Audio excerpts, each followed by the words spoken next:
রেখে বিদেশ যাওয়া যাবে কিনা, এটা হাসির বিষয় না। আমাদের সমাজে আজকাল ঘরে ঘরে এই সমস্যা।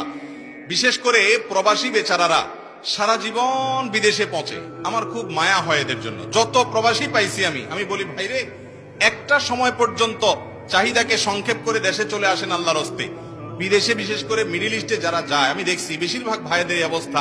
প্রথম গেলে বলে কি, যাওয়ার পরে ওই যে মার কথা বইয়ের কথা মনে পড়ে, খুব চোখের পানি আসে, মনটা খারাপ লাগে। প্রথম যায় বলে যে শুধু ভিসার টাকাটা উঠাইতে পারলেই হয়, আমি আর এদেশে থাকতেছি না। মাথা খারাপ, আপনজন রেখে থাকা যায়।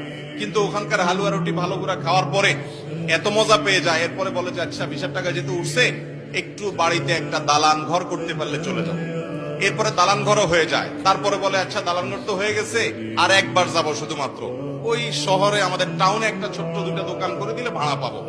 এভাবে করতে করতে গোটা জীবন প্রবাসে শেষ করে দেয়। দেশে আসে শুধু মরার জন্য।